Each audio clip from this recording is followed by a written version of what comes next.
हाय, आज बात करेंगे हम लोग AAC 10 की। AAC 10 patient care is continuous and multi disciplinary. यानी पेशेंट केयर क्या है, कंटिन्यूस है और मल्टी डिसिप्लिनरी है। अब इस बारे में क्या हो सकता है, आइए हम लोग इसको समझें। During all phases of care there is a qualified individual identified as responsible for patient care. की कंपोनेंट्स क्या हैं? There is an identified doctor responsible for care of the patient. Although a team may take care of patient, the hospital records shall identify a doctor being responsible for patient care. So कई जगहों पे होता है कि unit बना दी जाती है, ये मेडिसिन यूनिट है, इसमें फला और फला डॉक्टर है, और पेशेंट एडमिट होता है अंडर मेडिसिन यूनिट। NABH कहता है आप केयर के लिए ऐसा कर सकते हैं, लेकिन एक डॉक्टर का नाम लिखना पड़ेगा कि ये फला फला डॉक्टर के अंडर में एडमिट है, ये फला फला डॉक्टर के अंडर एडमिट है, और वही व्यक्ति रिस्पॉन्सिबल है। इसके लिए कोई भी जॉइंट रिस्पॉन्सिबिलिटी नहीं अलाउड है।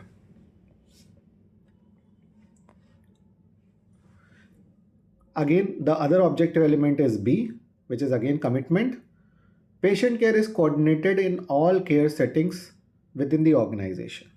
Key components are patient care is coordinated among various caregivers in a given setting, example OPD, IPD और emergency.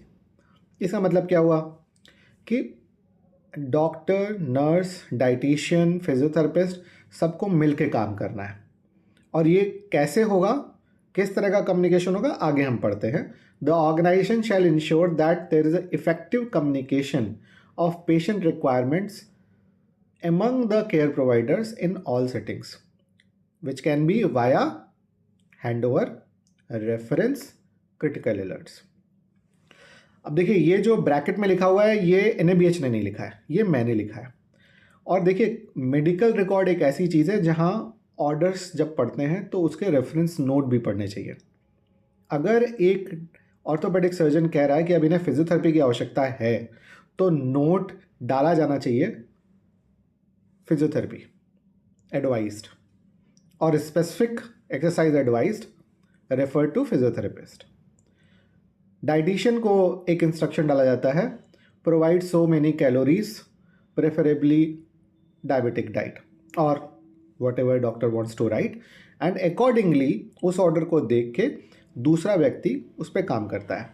It can also work on critical alerts, जहाँ पे पैथोलॉजी या रेडियोलॉजी से कोई क्रिटिकल अलर्ट आता है, वो क्रिटिकल अलर्ट रजिस्टर में नोट होता है, लैब में भी, नर्सिंग स्टेशन पे, फिर मेडिकल रिकॉर्ड पे, और उसके बाद उसमें एडमिटिंग कंसल्टेंट अपने नोट्स डालता है। आगे हम लोग उसे भी देखेंगे। Information about patient's care and response to treatment is shared among medical, nursing and other care providers. जैसा मैंने अभी डिस्कस किया, की कंपोनेंट्स क्या हैं? Information sharing can be done through entries either in case sheet और electronic medical record. तो they are very clear कि आप अलग से हैंडओवर रजिस्टर ना बनाएं, ये सब मेडिकल रिकॉर्ड के अंदर होना चाहिए, पेशेंट की केस शीट का हिस्सा होना चाहिए। Patient record is available in the authorized care providers to facilitate the exchange of information. So medical record सबको अवेलेबल होना चाहिए। Other modalities can be case meetings, तो जहाँ पे ऐसी ऑप्शंस हैं जहाँ केस मीटिंग्स होती हैं एक एक केस को लेके। यूजुअली ये ऐसा एकेडमिक इंस्टीट्यूशंस में होता है जहाँ पे स्टूडेंट्स के बीच केस डिस्कशन होते हैं। कैंसर के केसेस में होता है जहाँ मल्टीपल डॉक्टर्स मिलकर केस डिस्कस करते हैं। और if there is a complicated case where multiple care providers like multiple specialties are involved, trauma का केस है, न्यूरोसर्जन भी इन्वॉल्व है, ऑर्थोपेडिक सर्जन भी इन्वॉल्व है, जनरल सर्जन भी इन्वॉल्व है, so there can be a case meeting, but preferably even if that is happening the minutes should be recorded. Objective element D is core. The organization implements standardized handover communication during each staffing shift, between shift and during transfer between units and department. तो handover कहाँ कहाँ होना है उन्होंने specify किया है कि एक तो हर शिफ्ट में होना है, बीच में अगर कोई हैंडओवर होना है यानी कि कहीं पे दो नर्सें हैं और उन्होंने केस एक दूसरे को ट्रांसफ़र किया, किसी को जल्दी जाना पड़ गया, तो उसने एक दूसरी नर्स को केस हैंडओवर किया, तो वहाँ हैंडओवर रिकॉर्ड होना चाहिए। और ये तब भी होना चाहिए जब पेशेंट इमरजेंसी से वार्ड जाए, वार्ड से आईसीयू जाए, आईसीयू से वार्ड पे आए, मे बी वार्ड से ओटी जाए या ओटी से वार्ड आए, तो हैंडओवर प्रॉपरली रिकॉर्ड होना चाहिए। की कंपोनेंट्स क्या है? Change of shift and change of unit handover by doctors and nurses involved in direct patient care shall be standardized and documented। तो देखिए वो वही बात कह रहे हैं कि एक तो स्टैंडर्डाइज करिए कि क्या कंपोनेंट्स आप कवर करेंगे। एनएबीएच ने भी आगे उसे एक्सप्लेन किया कि क्या क्या आपको मिनिमम कवर करना है, उससे ज़्यादा आप करें ठीक है, लेकिन मिनिमम क्या कवर करना है। और डॉक्टर्स और नर्सेज दोनों के हैंडओवर की बात की जा रही है। आगे बढ़ते हैं। Information shared shall include patients current condition, recent changes, treatment and complications including critical alerts. So फिर वही बात है कि ये मिनिमम चीज़ है कि पेशेंट की करंट कंडीशन क्या है, रिसेंट चेंजेस क्या हुए हैं ऑर्डर में या ट्रीटमेंट में, रिसेंट चेंजेस इन वाइटल्स क्या हैं, और अगर कोई कॉम्प्लिकेशंस हैं इंक्लूडिंग कोई क्रिटिकल अलर्ट है, वो शिफ्ट के दौरान हैंडओवर होना चाहिए। मैं बोलूँगा अगर पेशेंट, एक स्टैंडर्ड है एनएबीएच में, वहाँ पे लिखा जाता है कि situation where patient monitoring is required after medication, वो भी हैंडओवर में मेंशन होना चाहिए। Situations briefing techniques like S-bar can provide standard framework for handover. Multidisciplinary rounds and involving the family in the care can streamline handover communication। तो multidisciplinary round अगर होता है, this is good, means doctor, nurse, physiotherapist, मतलब एक doctor के round में सब लोग उपलब्ध हैं जिनकी उन्हें आवश्यकता पड़ती है, तो आपस में वर्बल कम्युनिकेशन भी हो जाता है और रिटर्न कम्युनिकेशन भी हो जाता है। It's a good thing. Family को आप इन्वॉल्व करते हैं, उसको एजुकेट करते हैं, that can help, that can be one of the thing, but written communication is part of that. SBAR is a good tool for hand over and read back that can be used. We'll have a presentation and video on that too. Again, the next objective element is commitment. Patient transfer within the organization is done safely.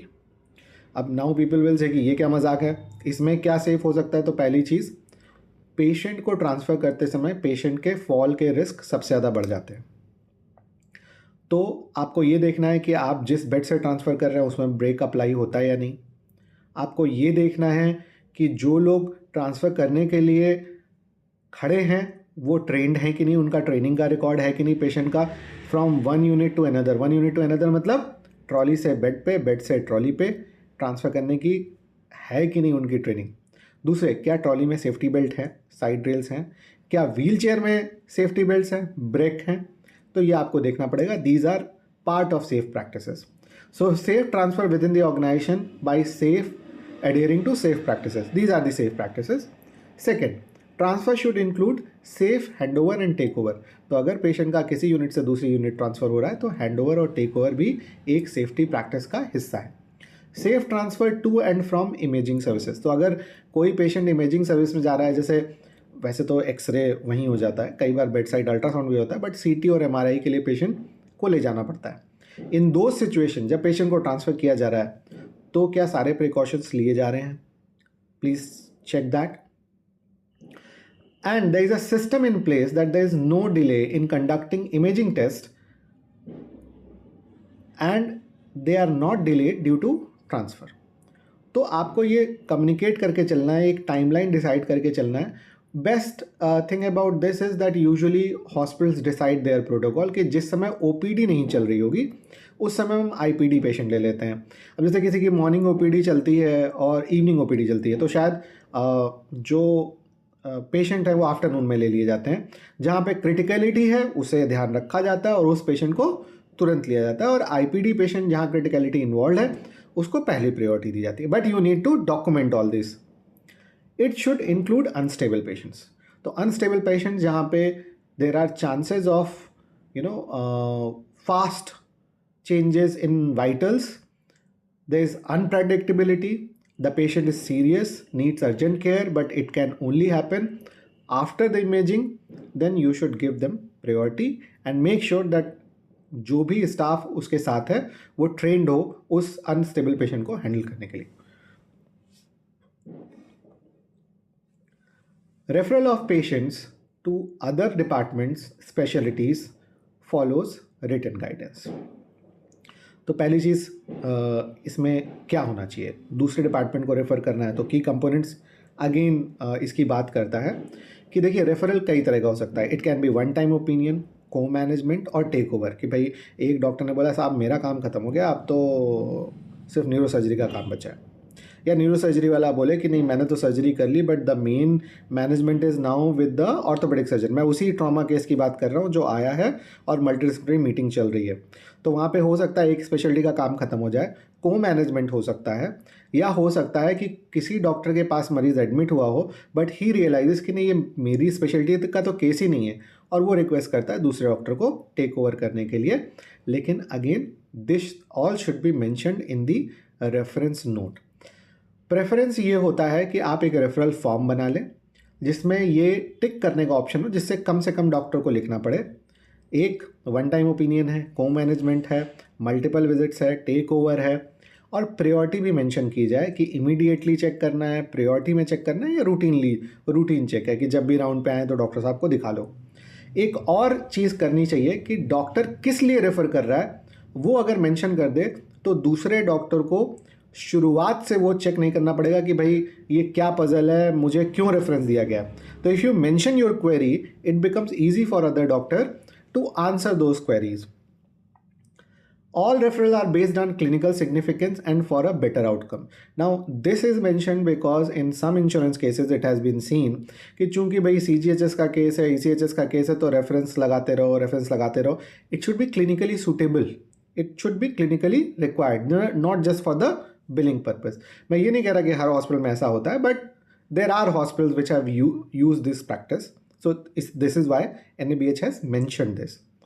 All referrals have defined time frame.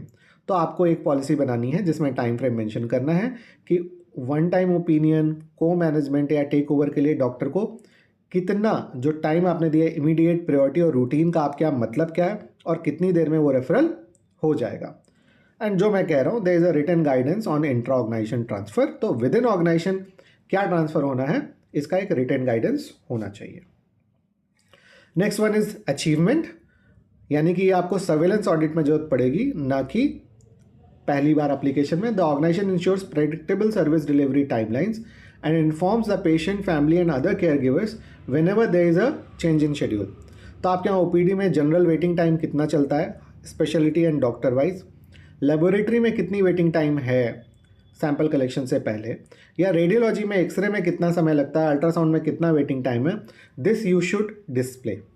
Preferably you should change from time to time. अब आप ये करने वाले कैसे हैं, आपका एक quality indicator 6th addition में है और 5th में भी था वेटिंग टाइम. तो अगर आप वेटिंग टाइम मॉनिटर कर रहे हैं तो आप पिछले 6 महीने के वेटिंग टाइम को एज ए बेंचमार्क यूज़ कर सकते हैं. नाउ आपको ये ध्यान देना है कि पूरी ओपीडी का एक वेटिंग टाइम नहीं हो सकता. क्यों? क्योंकि हो सकता है आपके यहाँ 2 डॉक्टर बहुत फेमस हों जिनकी ओपीडी हो 40 पेशेंट्स पर डे की, और वहाँ पे 2 डॉक्टर ऐसे हों जिनकी सर्जरी के केस हैं या कोई भी स्पेशलिटी है जहाँ पे 4 पेशेंट दिन के रहते हों, तो उनका वेटिंग टाइम शायद 0 होगा. तो इट इज़ प्रेफरेबल कि आप डॉक्टर वाइज और modality wise waiting time define करें और 6 महीने में रिवाइज करते रहें. यानी कि इसे परमानेंट साइनेज में लगाने की ज़रूरत नहीं है. आप एक बोर्ड में डिस्प्ले कर सकते हैं, आप इलेक्ट्रॉनिक बोर्ड में डिस्प्ले कर सकते हैं जिससे आप समय समय पर इसे चेंज कर सकें. Patients are informed about the same. So patients are informed about the same means signage. और अगर ये डिस्चार्ज वगैरह है तो एडमिशन के टाइम पे मरीज़ को बताया जाना चाहिए कि कैश बिलिंग में कितना डिस्चार्ज में समय लगता है आपके यहाँ, इंश्योरेंस में कितना समय लगता है, यानी टीबीए से जब अप्रूवल आएगा तभी हम आपको छोड़ेंगे, और ECHS CGHS में क्या लगेगा समय, वो आपको मेंशन करना चाहिए. Care givers are also informed to ensure effectiveness of care. कई बार डॉक्टर्स को नहीं पता होता कि उनके पेशेंट के लिए कितना वेटिंग टाइम लग रहा है. बड़े सेटअप्स में जो सेल्फ रन नर्सिंग होम है या 2-4 डॉक्टर का हॉस्पिटल है उन्हें पता होता है, लेकिन कई बार बड़े सेटअप में दे डोंट रियलाइज़ कि पेशेंट को कितना समय लग रहा है, क्या डिस्कम्फर्ट हो रहा है. तो अगर पेशेंट्स के अलावा डॉक्टर्स को भी ये पता है कि कितना समय लगता है usually. And care giver does not only mean doctors. आपको समय समय पे नर्सेस, फिजियोथेरेपिस्ट, न्यूट्रिशनिस्ट सबको इन्फॉर्म करना है कि साहब आजकल इतना समय मेरा लग रहा है, हमने ये टाइम रिड्यूस कर दिया है, ये टाइम बढ़ गया है. नेक्स्ट वन इज एक्सीलेंस, यानी कि आपको रिन्यूअल ऑडिट में इसकी ज़रूरत पड़ने वाली है. The organisation has a mechanism in place to monitor whether an adequate clinical intervention has taken place in response to a critical value alert. तो अभी हम थोड़ी देर पहले बात कर रहे थे कि हैंडओवर और पेशेंट कम्युनिकेशन में क्रिटिकल वैल्यू अलर्ट एक इम्पॉर्टेंट चीज़ है। तो लेट्स से एक पेशेंट की प्लेटलेट 20,000 आई, अब वो एडमिटेड है। अब ये लैब को पता लग गया, तो लैब क्या करेगी? रिपोर्ट प्रिंट करने का इंतजार करेगी। अगर ये रात में सैंपल गया है तो क्या सुबह वो पैथोलॉजिस्ट के आने का इंतजार करेगी? नहीं, वो तुरंत एक इंटरिम रिपोर्ट रिलीज करेगी स्टैंप लगाते हुए that it is an interim report, जिसे डॉक्टर ने नहीं देखा है।